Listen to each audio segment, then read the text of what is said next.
5 a.m. at the campsite. It's freezing outside the tent, but the smell of freshly ground coffee is already in your hands. There's finally a grinder that can actually pull this off. The product I'm introducing today is the new portable electric grinder from a brand called Codale. It's portable, but it's chasing desktop-grade performance, an ambitious little machine. It even picked up an IF Design Award for 2026. Quick heads up before we dive in. This unit was provided by Codale and the product is currently live on Kickstarter. So, if anything you see today catches your eye, the link is right down in the description. Early bird pricing is available while the campaign is running, so it's worth checking out sooner rather than later. Alright, let's get into why this little grinder is worth a closer look. When you open the box, the first thing that catches your eye isn't the grinder itself, it's the case. This thing looks less like a coffee accessory and more like a camera bag. You can already tell from the packaging what kind of brand Codale is going for. The body is a single-piece aluminum finished with a hard anodized coating. If you are not familiar with that term, basically, it's a process that hardens the aluminum surface to almost a stone-like toughness. It feels cool to the touch, has some real weight to it, and honestly, just feels premium in the hand.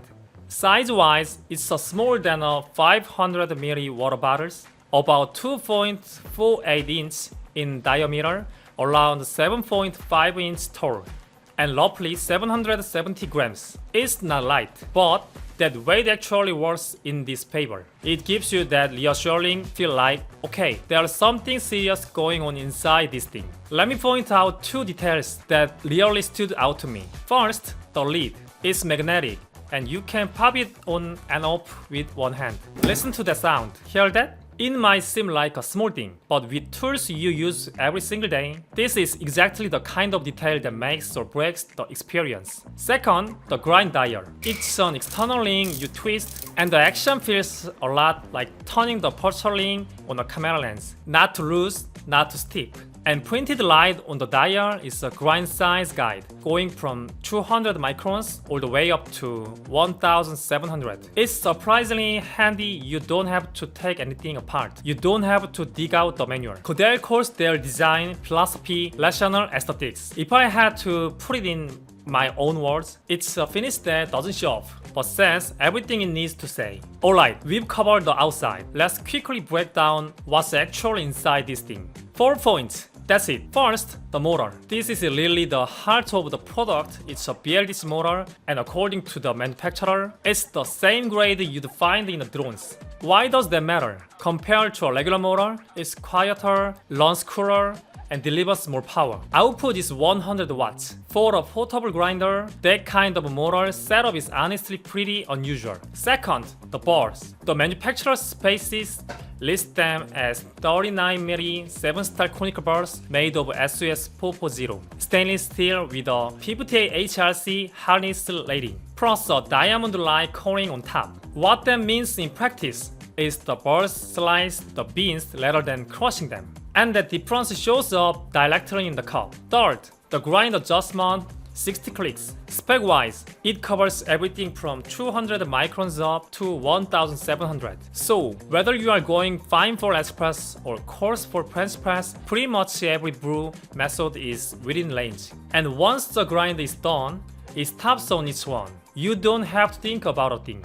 So to sum it up, strong motor, hard bars, wide grind range, smart control. The fact that they fit all of this into a 770-gram aluminum body, that's really what this product is about. Alright, spaces are out of the way. Time to actually grind some coffee. We will two grinds, one for pour-over and one for espresso. And we will wrap up with a static test at the end. Let's start with a pour-over. I've set the dial somewhere in the middle around click 30. Loading 20 grams of beans, one press of the power button, and we are off. And done. Took about 40 seconds. For a portable grinder, that's pretty quick. Let me pour the grounds out onto a sheet of white paper so you can see them. The particles look pretty constant. Fines are noticeably low too. Let's go straight into the drip. Taste-wise, the cup is genuinely clean and the aromas come through really well. You get a clear sense of what the bean is supposed to taste like.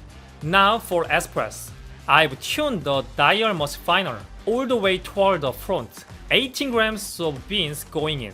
About 60 seconds, a bit longer than the pour-over that expected, since final grinds put more load on the motor. Now, here's where it gets interesting. There are actually two ways to dose. After using both, I found myself reaching for different ones depending on the situation. The first way is to just use the dosing cup that's built into the grind body. It actually fits pretty well into 58mm portability. The grounds drop in cleanly with minimal mass. When you wanna pour a shot quickly, this is the easier route.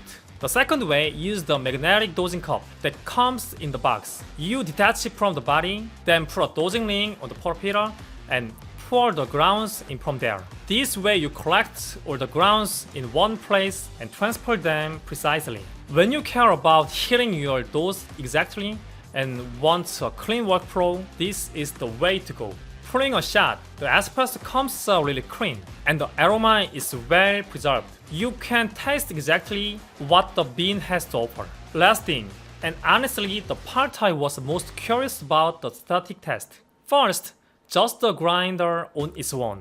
You can see the grounds cling to the walls. Anyone who's used the portable grinder will know exactly what I mean. That's static, and having to tap it out every time is one of those small frustrations that adds up. Now, let me pop it onto the plasma stand and grind again. See the difference? Almost nothing sticks to the walls, and you can see the grounds barely scatter when they fall. Static has been one of those problems everyone in the portable grinder space knew about but never really solved. Codale found the answer outside the grinder itself, in the stand. The approach is genuinely clever. Alright, let's wrap this up. 3 things really stood out while using it. First, the grind quality. For a portable grinder, this level of consistency genuinely exceeded my expectations. Second, the build. The single-piece aluminum body, the feel of the dial, the magnetic lead, every detail has been thought through. And third, the identity of this thing. It performs the same way on your desk as it does at a campsite. And that's exactly what it was made for. On the flip side, there are a few things to think about. First, at 770 grams, it's not light. For serious backpacking, it might feel a bit heavy. And here's the most important point. This is a Kickstarter product. That means there's always the possibility of shipping delay or early batch quality issues. It's part of the territory with crowdfunded gear, so go in knowing that. So who's this for? If you are someone who takes time with each cup, who travels often or camps regularly, or who just wants a clean, minimal setup on your desk, this is going to fit you really well. On the other hand, if you are brewing in high volume every day, or if value for money is your top priority, you might wanna look at other options. If anything you saw today caught your interest, the Kickstarter link is right down in the description. Early bird pricing is available while the campaign is live, so if you are on the fence, it's worth checking out before the deal disappears. Just keep in mind that crowdfunded products always carry some risk. Shipping timelines and early batch issues are part of the deal. If this video helped you out, hit that like button, subscribe for more copy content, and I'll catch you in the next one. Thanks for watching.